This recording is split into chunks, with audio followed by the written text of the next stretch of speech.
9, 8, 7, 6, 5, 4, 3, 2, Manchester 1, United have 0. reached the promised land. Well then, good morning, everybody.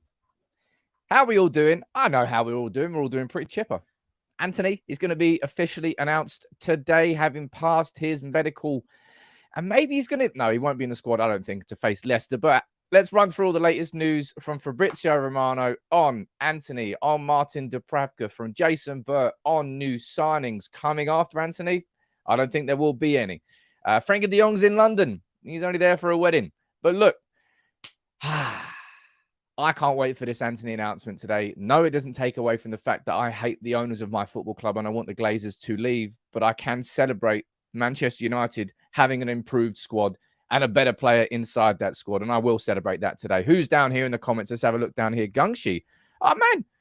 Joining as a member. I don't know whether you've joined before. Maybe it's just run out. I think it must have just run out. No, good to see you there this morning. Bob Holdick, good morning to you as well. Matt, I can see you there.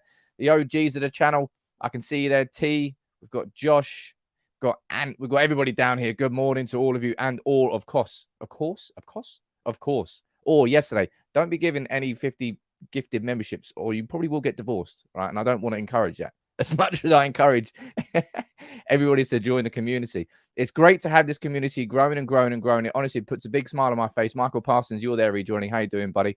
But Antony, man, it's Antony Day today. I'm looking forward to it. The announcement, it will come at some point later. We're going to hear the first words from Antony.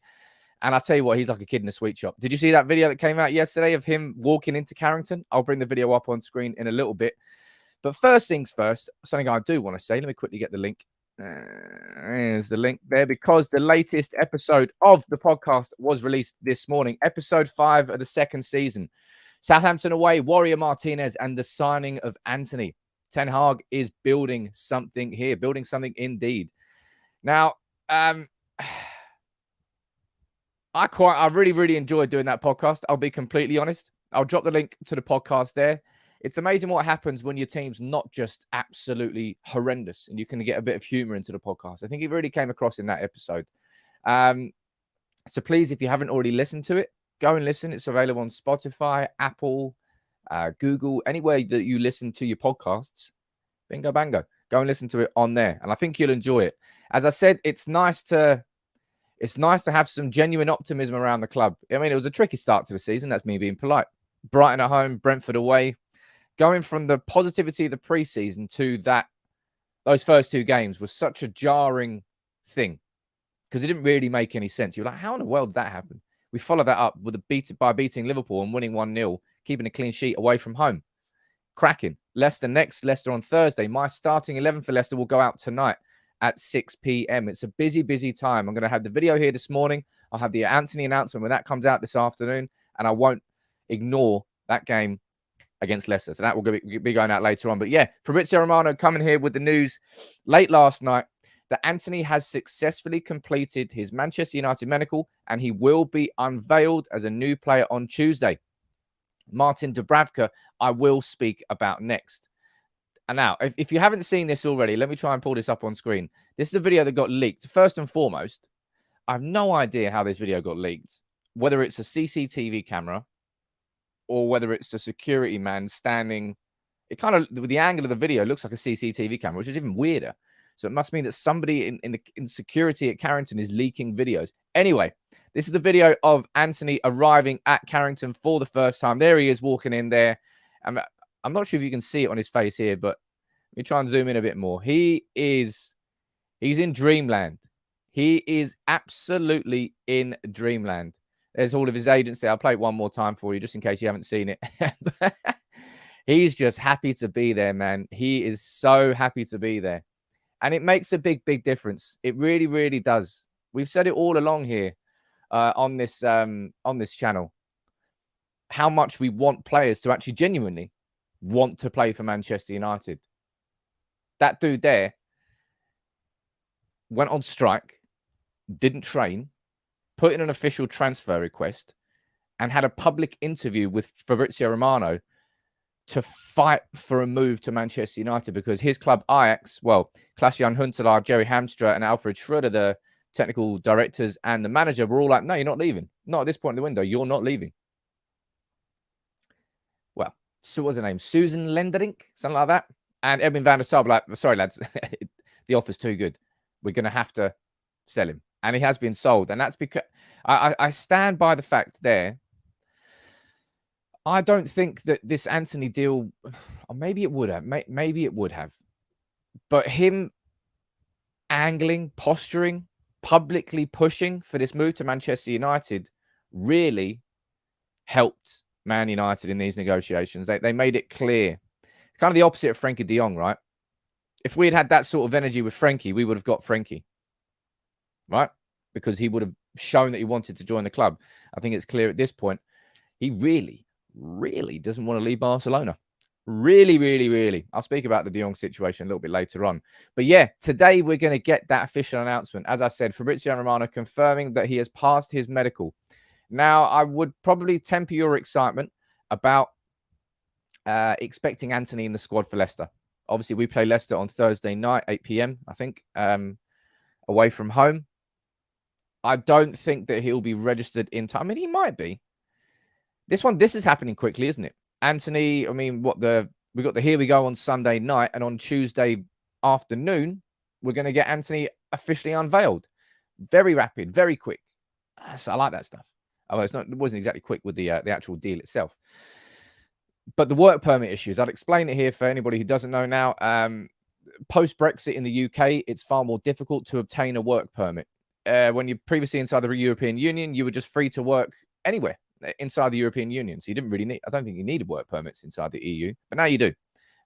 Which means you have to apply for one, X, Y, Z. It's just like an extra bit of tape that you've got to do before you can play for Manchester United. With Martinez, it took a good long time. There was a big delay with that one.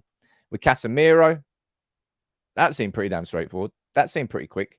So I'm not saying it's impossible, but I don't particularly think it will happen. I think we're going to have to wait until Old Trafford on Sunday to see Antony make his debut. And what a game to make his debut, by the way.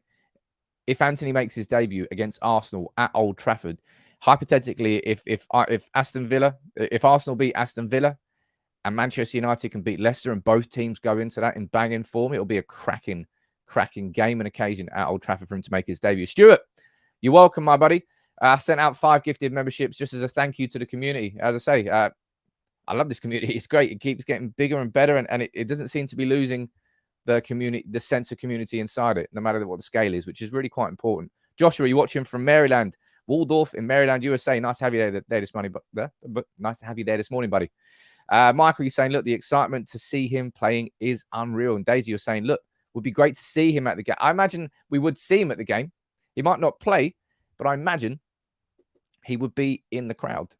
Like Casemiro was in the crowd for the game against Liverpool, right?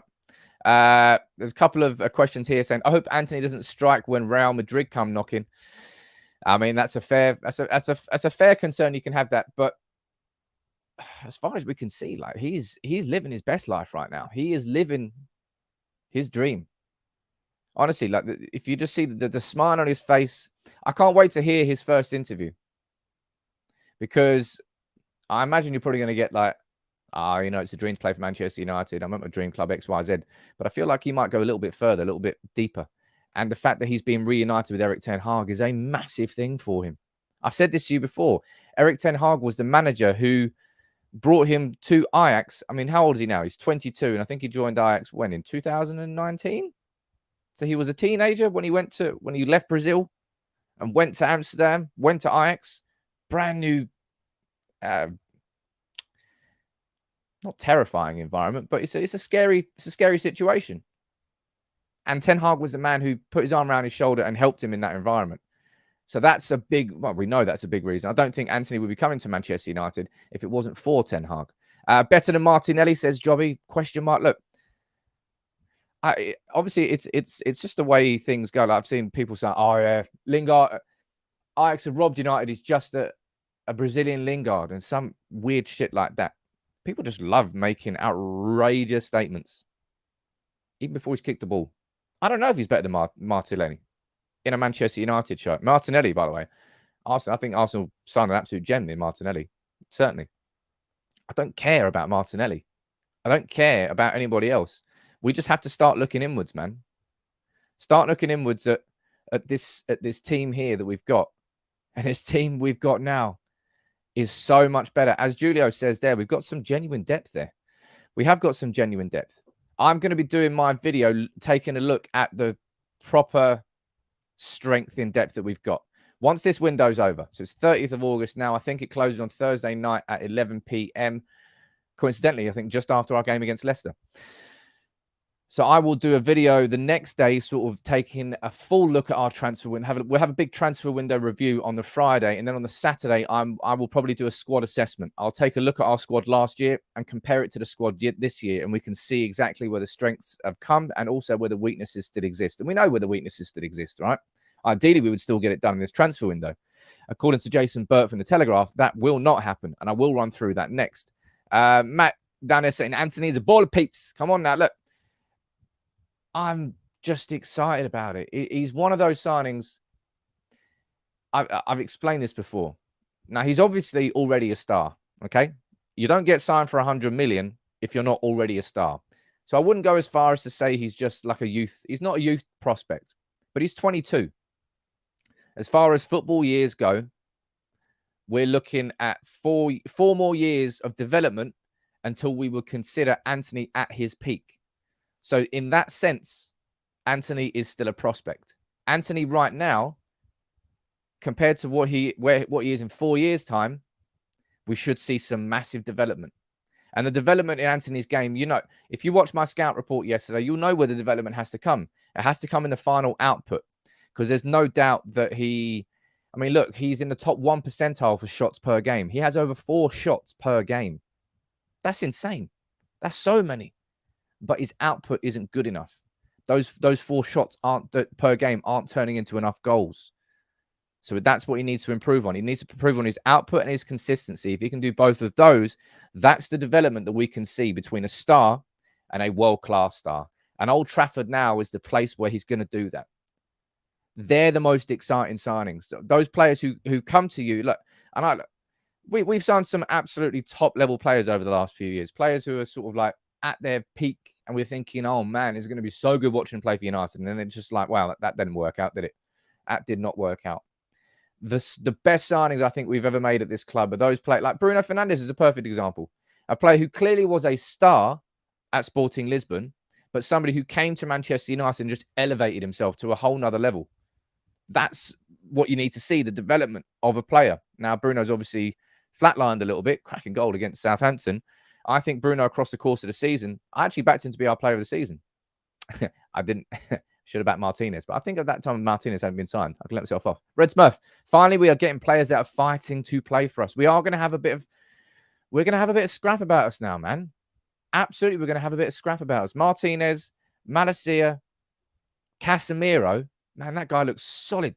Looks like an absolute tank. Antony. We're going to have a bit of bite, a bit of scrap. We won't just roll over like a puppy, put our feet in the air, and just let anybody do whatever they want with us. That's what we've done over the last few years. We've just had such a soft underbelly. And it's been so infuriating as a fan.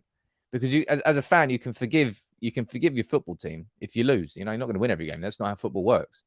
But in just the manner that we've done that in the last few years, like last year, man, the 4-0 and the 5-0 against Liverpool, just like, it was so humiliating. So humiliating. Alex came with a fair comment there saying, look, we failed to develop players like we have.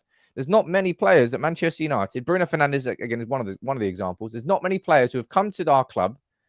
They've been signed by us, and they become a better player at the club. They've either sort of done what you would have expected them to do, or they haven't done enough. That's where the majority of our signings have fallen over the last few years, and that needs to change. And by the looks of things, that is changing. That has changed. Look at who our best player. I said this in the podcast last night. I said, look at who our best players have been so far this season. You're going to say Martinez, and you're probably going to put Malacia up there as well. Players who were brought in by Ten Hag. Eriksen, I'm adding to that category. Casemiro, no doubt, I'm going to add him into that category, and we will see Casemiro's full debut against Leicester.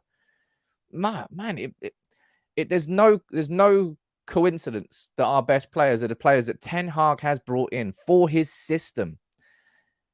That's where backing the manager, look, I don't agree with Manchester United's transfer policy this summer. It is a one window only policy. Ten Hag can't just have free reign on going after Ajax and ex-Eredivisie players only. But when we have no scouting department and even if we had a scouting department, they still wouldn't be scouting the right players because it's who we were scouting previously wouldn't have made any sense. It's like Pau Torres. We went into this summer and it was Pau Torres as the main centre-back option. And Erik ten Hag was like, no, Timber or Martinez. I don't care about Pau Torres. I want what I know. And it will only work for this summer. Next summer, we had to build a scouting department this year that serves Erik ten Hag, that it's built in his identity. And then we have to start training these youth team players up to play inside that system. So when the players come into the first team, they're far more naturally astute. I would love Erik ten Hag to come in and help tweak our academy system in terms of the coaching staff that's there to help them make Ajax's academy is incredible. I'm not saying that our academy has to be completely and utterly changed because our academy in the last few years has massively improved. But to improve that progression from under 18s, under 23s now, under 23s into the first team, into Erik ten Hag's first team, they're going to have to be more naturally astute at that type of football. Red Smurf, what are you saying here, sir? You're saying it's a 7 out of 10 window for me. We have to thanks Sir Jim Ratcliffe for making the incompetent Glazers crap themselves. Always Glazers out. I actually gave it a 7 out of 10 as well on the podcast yesterday. I'll wait until the end of the window before I give my full review.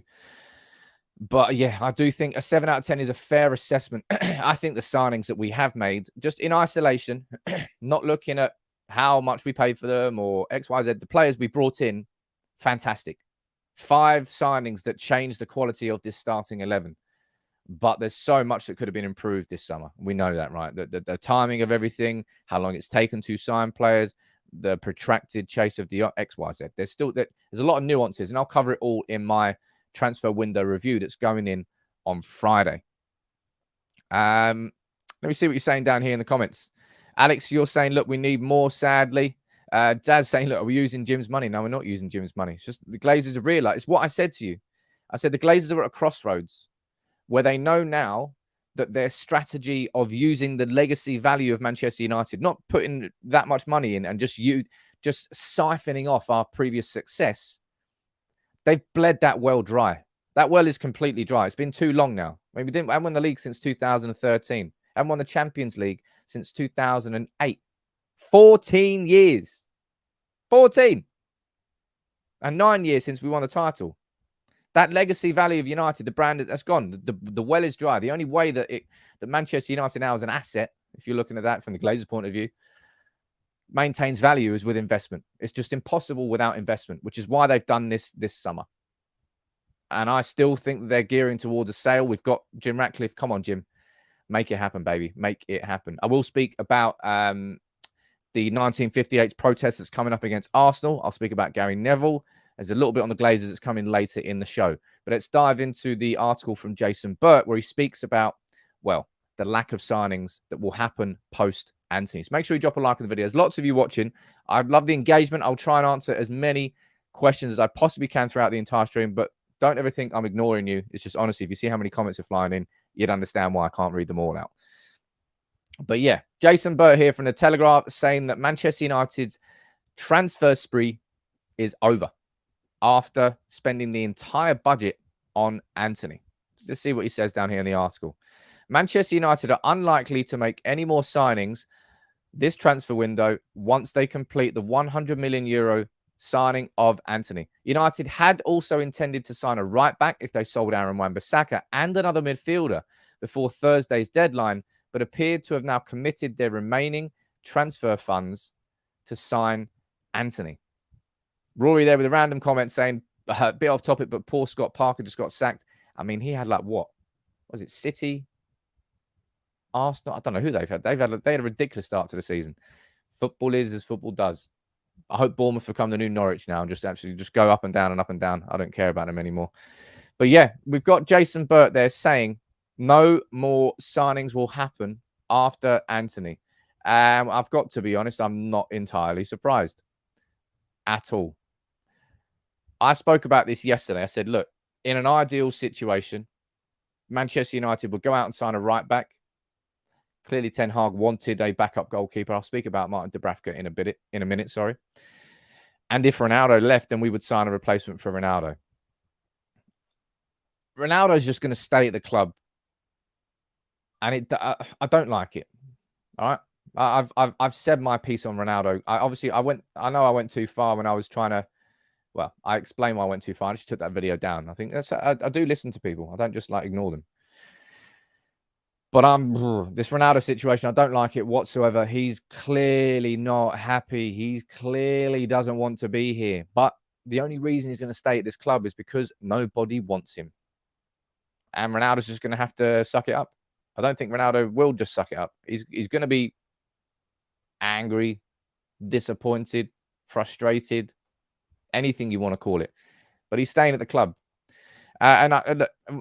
David Ornstein released this yesterday, saying that Manchester United had turned down approaches from West Ham and Crystal Palace for Wan-Bissaka. We go down here and read a little bit more, saying, look, United received approaches from both clubs for Wan-Bissaka. It is believed that both advances were turned down, as the Old Trafford club do not intend to sell or loan him before the deadline. If Wan-Bissaka was to depart, a replacement would be required. And I think that pretty much ties in to exactly what Jason Burt is reporting there, right? Pretty much the only reason, in my opinion, that Wan-Bissaka stays at the club is because Manchester United don't have the funds to go and sign a replacement. Because Wan-Bissaka has been in the shadows, right? If you watch the whole of the preseason, I'm not sure. Did he start a game? He may have started one game. But Wan-Bissaka hardly played at all in the preseason, right? He came off the bench for the last few minutes against Liverpool. I believe that's the only minutes that he's played so far this season. The only reason he's still inside that squad is because he's a right back. And that's it. He's not there because Ten Hag likes him, appreciates him, thinks he can. Wan-Bissaka does not fit the Ten Hag system. Like it is polar opposite. It is so obvious that he doesn't fit that system. And that's a big reason why in my opinion, I think Wan-Bissaka should have been sold. I think Wan-Bissaka not being sold is, well, it goes to show that this is the only logical explanation for Wan-Bissaka staying at the club, and the only logical reason why Manchester United would turn down approaches both from West Ham and from Crystal Palace for Wan-Bissaka if we don't have the money to sign a replacement. Because we were linked with tons, weren't we? Thomas Munier, Serginho Dest, Denzel Dumfries, quite a lot of different right backs were linked with the club, but all in the region of around about 10 to 20 million. Not an outrage, around about the same price we pay for Tyrell Malacia. I fear if I'm looking at the biggest weakness we've got inside this squad this year, I'm definitely looking at right back, because there's no way that Diogo Dalot plays every single game this season. It's not happening. No players that fit. And there's no backup to him. And Wan-Bissaka, he's just so not suited to this Ten Hag system. He's far more suited to be inside a team like Crystal Palace. Well, Crystal Palace this year are doing much better. But it doesn't. It's a shame. It's far from perfect. This is a perfect example of it not being a perfect window. And the James Garner situation, eh? What's happened with that? James Garner, we were there like a week or so ago. We were reacting to the news that Manchester United were willing to let him go. And there's been nothing on that now. Bit strange. Bill, I can see you down there. Gifting 5 memberships. Man, what an absolute don. Thank you very much there. Everybody say thanks to Bill. Billy! Don't know why to shout at Billy, but what a guy. Thank you very much, dude. You put such a big smile on my face. Now, of course, there has been, we're down here. We've got, we're not going to sign any more players after Antony. Well, technically, we'll sign one more player after Antony. And that is Martin Dubravka. Fabrizio Romano gave it the here we go over there, saying full agreement has been reached, a loan deal with a buy option, 5 million, but it's not mandatory. It's agreed with Newcastle and the players' side. Dubravka will travel tonight with a medical on Thursday. Now, I kind of spoke about this a little bit before. I didn't really completely understand the necessity for Martin Dubravka or a third choice goalkeeper, But maybe I'm just being foolish. If one goalkeeper gets injured, then you're going to have 2 goalkeepers, one on pitch and one on the bench. That kind of makes perfect sense. So in that sense, right, I can understand why Dubravka's coming in. Now, I don't particularly feel that Dubravka is somebody who moves the needle much, right? I don't think he moves the needle much. You're down here, Dad, you're saying that this is a signing after Antony. It's a loan deal with no obligation to buy. It's just covering wages. So fair enough. That's why I think so anyway. Down here in the comments, oh man, another 5. You guys, seriously. Steve Hawk, OG of the channel. Thank you very much, dude. You're gifting 5 memberships as well. Oh, it's almost like we're signing Antony today. And everyone's in a good mood. Hey, as we should be, man. I told you, like, for years we've been an absolute joke as a football club. I'm not saying everything's getting resolved this year, but we're heading in the right direction. And we've got a team now that we can actually go into a game and think, you know what? I've got some confidence about this team now. That's going to keep building and building as Casemiro and Antony start weaving into the side. Excited for it. But with Dubravka, I thought this was an interesting thing. United Arena, who you all know from Twitter, or if you don't know, very good analysis on there.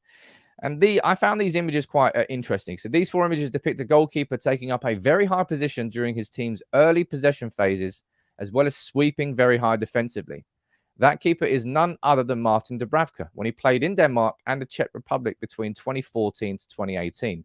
And you can see here, that's Martin Dubravka, well, near enough on the halfway line. You can see there, Martin Dubravka just chilling out in the middle of the pitch. Over here as well, look how high up the pitch he is there. As well as that over there. So maybe Dubravka can come in, and that's exactly why Erik ten Hag has signed him. I don't know whether that's completely the case, but it may well be the case. But Dubravka's come in. As I said, I don't personally feel that's a transfer which massively moves the needle. But it's a third choice. It's the safety net that Erik ten Hag wanted, and it's now the safety net that Erik ten Hag has got. With confirmation from Fabrizio there. We've got here we go. Why is that not zooming in? There we go. Zooming in there. Ooh. Gungshi, you've joined the gang as well. 5 memberships being gifted from Gungshi. Honestly, you may as well come out. Everyone needs to come in here and just think it's Christmas. It's absolute Christmas in here today. Antony, you're saying, look, Anthony Hopkins. Well, that's funny. You should be called Anthony Hopkins because I know what I'm going to bring up next. He is a good keeper for backup, definitely. Dubravka was good 2 years ago, says all, but he was top. He's going to be an okay. He's going to be an okay goalkeeper. That's what I think. And you're saying, look, I really want to see some major strides in back of house now. We need the staff and the facilities to properly develop our players. And you're spot on. You're absolutely spot on there. And that's going to be a massive pivot from myself. I say pivot. Once the transfer window is over, my focus is definitely going to go firmly on behind the scenes at the club. John Murto, I'm already preparing the video that will go out after this summer transfer window. An absolute ton of questions need to be asked about his position there in leading Manchester United's transfers. I had fears going into the summer transfer window, and I don't think they were particularly eluded. The fact that we've made huge money signings, that doesn't change that. Josh saying, look, that's the second set from Gungshi. Oh, man, Gungshi, what are you doing over there? Jeez. Man, everyone's feeling good. But look, yeah, I'm definitely going to be switching my attention to the back, behind the scenes at Manchester United. I think that so much more needs to be done. And that's what I told you, man. Supporting a manager, supporting Erik ten Hag. So look, I was going to bring the picture up, actually. Perfect time to speak about it, really. Today marks 100 days since Erik ten Hag took charge of Manchester United. A lot has happened. A lot of signings have been made. I think it's been a success. And I think what we've seen so far is the authority of Erik ten Hag has been established quite quickly with the players. And I feel like it's been established with the board as well. But when it comes to supporting a manager, it isn't just giving him a blank check and letting him sign whatever players he wants. That's backing a manager in terms of him in a transfer window, but that's not supporting him in general. Support is, he needs the network around him. He needs the infrastructure at Manchester United. If he's got a problem, he's got the perfect infrastructure to go and solve that problem. At Manchester United, I don't think that particularly exists. I think he still needs that support network. He still needs the right people working above him in the board, but behind the scenes, making everything run smoothly so that he can just trust it to run. Scouting department is the perfect example. At this moment in time, if Erik ten Hag was to go into next summer and there was no changes, we're going to have to repeat the same thing. We're going to have to go after players that Erik ten Hag has trusted, identified, and scouted himself, rather than what our department is doing in finding players for him. That's what United need to be able to do. There's a comment there that's really caught my eye. Absolutely. Michael, you're spot on there saying, don't forget his authority with the media, mainly Gary Cotterill. Gary Cotterill, what a joke. Of course, if you haven't seen that, Gary Cotterill was the man who sort of pestered Erik ten Hag outside Selhurst Park. I think that was before he was officially out. Was that before? Anyway, he was at Selhurst Park with Mitchell van der Gaag and Steve McLaren. And he gave him the cold shoulder. And Erik ten Hag remembered him in the press conference ahead of Southampton and just refused to answer a question by him. That's a very Fergie move. Fergie was the king of control in that press conference room, to the point where journalists were sometimes scared to ask questions. Yeah, it's funny, man. It's funny. And then we go down here. You're saying, look, that was funny when it was funny when Eric ignored him. Daz, you're saying down here, look, sell Ronaldo to Napoli and bring in. I saw that yesterday, right? Let me try and pull this up on screen. I've seen a lot of crazy transfer rumors, right? Over the years, we've all seen a lot of crazy transfer rumors. But this, genuinely, I think, is the most ridiculous one I've ever heard. Where is it? Delete it. There it is. Let me pull this up on screen. It's laughable.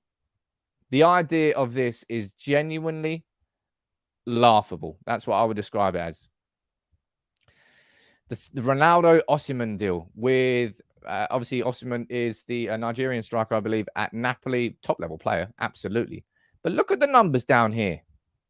Osimhen to United for 130 million.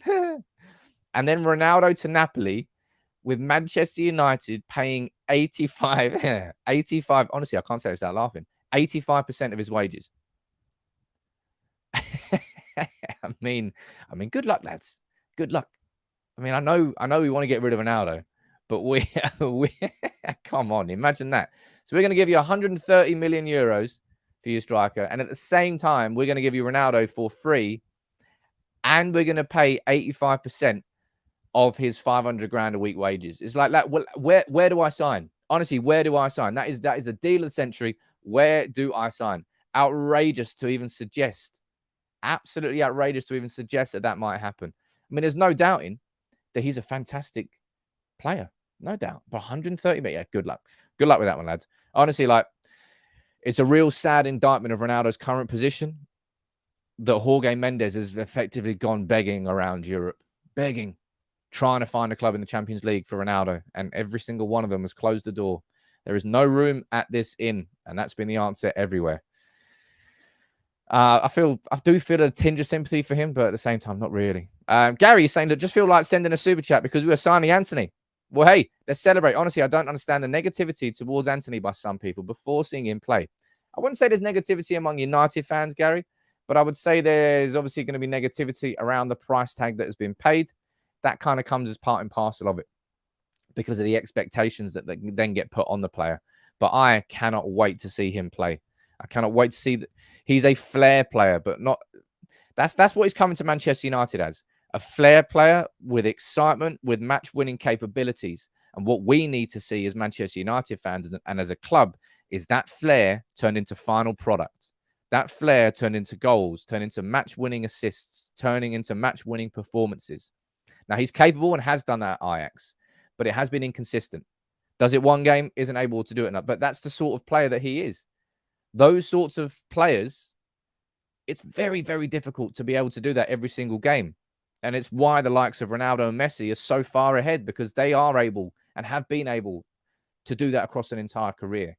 And not everyone can. And that's why they are literally the two greatest of all time and why no one else can reach their levels. So let's not expect that. But Antony, if he can find that consistency, woohoo, I can't wait to see it. Gungshi, over here, you finally got a new computer so I can join and gift memberships. Couldn't do it before on my iPad. Happy Antony Day. You got a new computer. Come on, everybody's having a good day. Thomas, I'm going to pretend you didn't say this. right? Because if anybody suggests that we should sign Aubameyang, I will happily just boot you somewhere else. I won't actually physically boot you, but that's what I want to do. The idea of signing Aubameyang is an absolutely, truly horrendous one. Truly, truly horrendous. And the opposite of horrendous is this, right? This puts such a smile on my face. I can't pull the sound on because I'll probably get slapped for copyright. But this was the announcement video from Birmingham for Hannibal.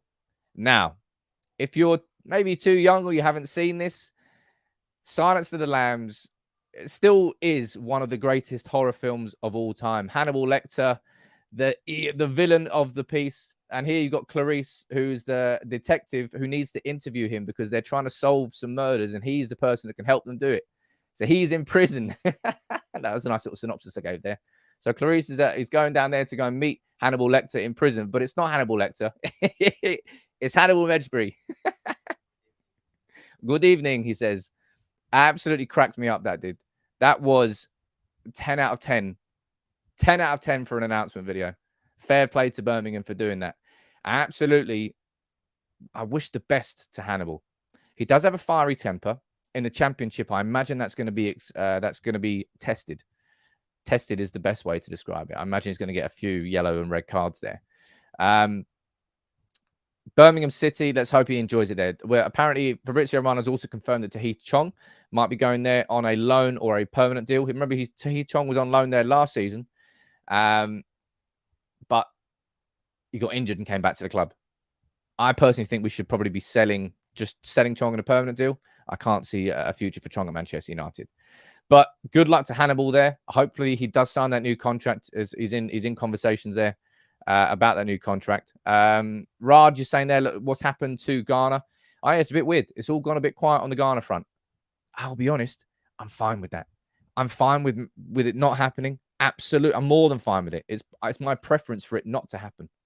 I want Ghana to stay at the club. I think he'll get minutes. I think he'll get time. And I'd rather him stay there. That's what I think, Swenny. But of course, remember, we had Zidane Iqbal, who broke through in the preseason. We had Charlie Savage. It's going to be exciting watching these Europa League games. There's going to be some definite minutes for youngsters. Watching the League Cup games and the FA Cup games. Our youth team is definitely going to get some opportunities this year, and I'm looking forward to it. Now, quite a few of you mentioning Scott Parker down there. Yeah, I know. Look, I'm not saying Ghana isn't the answer. Ghana's not the answer. But I'll tell you what isn't the answer is selling Ghana for 15 million. It's definitely not the answer this summer. And you're down there saying apparently Barca and Real sniffing around Garnacho. Of course they are. They can sniff all they want. Garnacho won't be going anywhere this summer. Loans were never an option. We were inundated with loan offers as a club. Garnacho will stay in Manchester United. What we saw, what was it? Real Vallecano, where he played the first half at Old Trafford, I think it was. Absolutely lit it up. He'll get chances. I mean, that's why I'm looking forward to the Europa League, stuff like that. He will get opportunities. And if he can break through, maybe he'll get first team minutes as well. Stevie's saying, look, Ghana hasn't been given the chance in the first team to judge whether he's good enough or not yet. No, I don't think so either.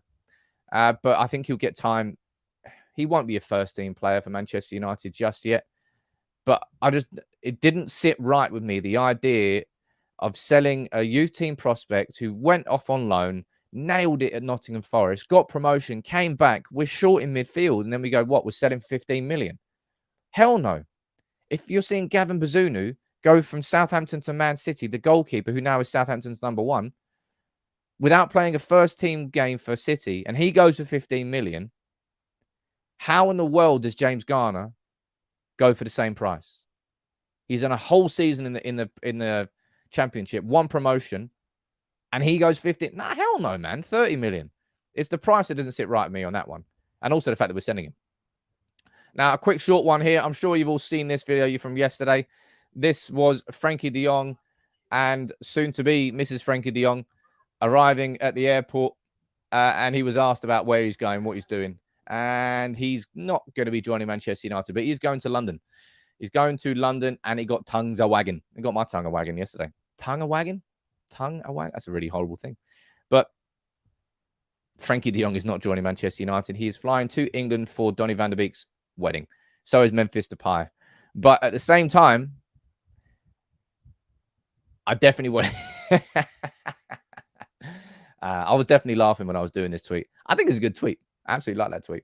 But I want to see Ten Hag rocking up to Van der Beek's wedding, rocking up to Van der Beek's wedding in the worst disguise that's ever been seen. He might actually be at the wedding anyway. I think he's probably invited, and then he can just like kidnap him, just put him in the bag, just put him in a bag. No, he won't. Frenkie de Jong won't be joining Manchester United. All right, that deal. Wow, that deal was never done. I mean, we got the deal agreed with Barcelona. It must be a case that I suppose we'll find out once the summer is over, okay? But from the outside looking in, I'm going to guess that Erik ten Hag's stubbornness on the fact that Frenkie de Jong would join Manchester United must have been slightly misplaced. I always felt that he must have heard it from the horse's mouth. He must have heard it from de Jong directly that he would be willing to do so. But maybe I made a bit of a wrong assumption. Maybe it was the fact that Ten Hag just felt that rather than hearing it from de Jong himself, because I don't think he's going to be joining. Stephen, you're saying, look, just realized that someone gifted me a sub. Not sure who, but thanks very much. I'm happy to be part of the community. Big up to you, Stephen. I'm not sure who. It could have been me, could have been Gungshi, could have been Bill, could have been anybody. Lots and lots of people gifting memberships today. But yeah, I don't think that Frenkie de Jong will be joining Manchester United anytime soon. It is what it... Well, actually, no, that's a lie. Just not this summer. I absolutely can see us going after Frenkie de Jong again next year and absolutely getting him. And then we could have a midfield of Casemiro, Frenkie de Jong and Bruno. I mean, give us the treble already. I'm joking. But de Jong is in England, and it will get... no doubt there'll be more speculation over the next 24, 48 hours. But let's not waste any more time talking about Frenkie de Jong. I just want to see Ten Hag turn up in disguise at his wedding. That will crack me up. Something that didn't crack me up, look at that segue, was this video yesterday. Did you see this video from Real Madrid? They released like a 6-minute video of their new stadium from a drone. And not their new stadium, of the Bernabeu being renovated. There you go. I got the word out. And it is absolutely insane what they are doing. It's mind-boggling when you get to the pitch as well, and you realize just how much work and money that they are putting into this. The pitch, of course, is retractable. It's like the modern way to do pitches. Look at this.